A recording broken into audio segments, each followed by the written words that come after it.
मुझे मेरी सास पसंद नहीं।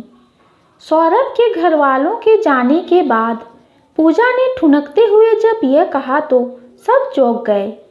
माँ, मुझे लगता है शादी के बाद मुझे बहुत समझौता करना पड़ेगा, इसलिए मैं सौरभ के साथ अपने रिश्ते को मना कर देती हूँ। ऐसा क्या हो गया बेटा? माँ ने चौंक कर पूछा तो पूजा बोली, मैंने कहा ना, मैं इतना एडजस्ट शादी नहीं कर सकती। आप समझा करो बस।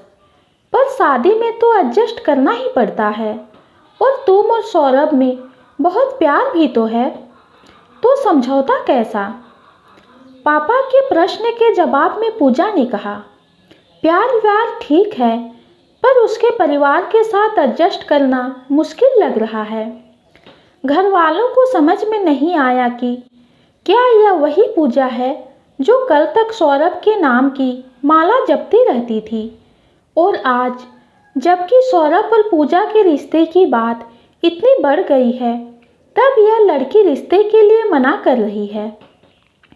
दरअसल सौरभ और पूजा एक ही ऑफिस में काम करते थे। साथ काम करते करते कब दोनों में एक दूसरे के लिए प्यार पनपने लगा, दोनों को पता ही नहीं चला। सौरभ ने पूरी ईमानदारी दिखाते हुए पूजा से कह दिया था कि पूजा, मैं तुमसे बहुत प्यार करता हूँ और शादी भी करना चाहता हूँ, बस मेरे माता पिता को तुम पसंद आ जाओ। उस वक्त तो पूजा ने कुछ नहीं कहा, बस भोली भाली मासूम सी मासूका बनकर हाँ में सिर हिला दिया। जबकि पूजा यह कहना चाह रही थी कि अगर यह जरूरी है कि तुम्हारे माता पिता को मैं पसंद आऊं, तो ये भी तो होना चाहिए कि मुझे भी तुम्हारे माता पिता यानी मेरे सास ससुर पसंद आने चाहिए।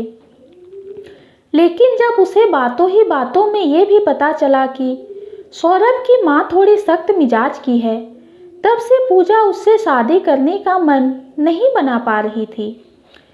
इधर पूजा के पिता रामलाल जी रेलवे के गार्ड की नौकरी से रिटायर होने वाले थे, और उनकी माँ रेवती को अपनी बेटी के हाथ पीले करने की बहुत जल्दी थी। इसलिए उसने भी सौरभ और पूजा के प्रेम के बारे में जानने के बाद उसके परिवार के लिए रिश्ते की बातचीत करने के लिए बुला लिया था। सौरभ के साथ उसके माता पिता, उसकी दादी, उन दोनों बहनें भी आई थी। जब पूरा परिवार इकट्ठा हुआ, तब पूजा ने गौर किया कि सौरभ की माँ उससे वही कठिन सवाल पूछ रही थी, जैसे कि तुम्हें खाना बनाना आता है कि नहीं, घर संभालना आता है कि नहीं। इसके अलावा उन्होंने दबे ढके शब्दों में यह जता दिया था कि शादी के बाद पूजा को घर संभालना सीखना होगा और उसे उसके अनुसार ही चलना होगा। तभी तो सौरभ की माँ से पूजा अपना मन नहीं मिला पा रही थी। चलो, पूजा को अपनी होने वाली सास ज़्यादा अच्छी नहीं लगी तो नहीं लगी, पर ऊपर से तुलना ये कि पूजा की सास को भी अपनी होने वाली बहू तेज दरार लगी, और उन्होंने घर पहुंचकर ऐलान कर दिया कि वैसे तो पूजा ठीक है, पर उसे रसोई का काम नहीं आता। घर के रखरखाव में भी अनाड़ी लगी, उसे सिखाने में मुझे बड़ी मेहनत करनी पड़ेगी। मैं सोचती हूँ कि सौरभ को इस शादी के लिए मना कर दूँ, मैं इतना समझौता नहीं कर सकती। कई बार पूछने पर उसने बड़े ही धीमे स्वर में कहा, माँ, मुझे मेरी सास बहुत दबंग लगी, मुझे लगता है कि मैं उनके साथ नहीं निभा पाऊंगी। पूजा का इतना कहना था कि सब हंस पड़े, और अब पूजा की माँ रेवती जी सामने आकर पूजा के सिर पर हाथ फेरते हुए बोली, बेटा, तुमने कोई ऐसी बात नहीं की जो पहले नहीं हुई हो।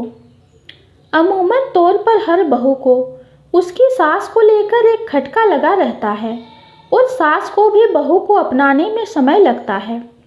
असल में यह रिश्ता ही ऐसा है जो हमेशा से सांप और नेवले की भांति लड़ता रहता है, और उसे बाकी लोग लड़ाकर मजा लेते हैं। रेवती जी की बात सुनकर उनके पति और बेटे के साथ पूजा भी चौंक गई।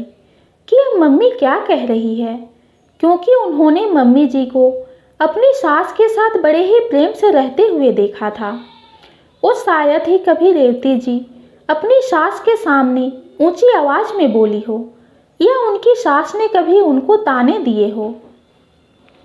उनके पति ने कहा, एक बात तो है रेवती जी, मैंने कभी आपको सास यानी मेरी माँ के साथ लड़ते हुए तो नहीं देखा और मेरी माँ भी तो आप पर जान छिड़कती थी और आप तो उनकी फेवरेट बहू हुआ करती थी।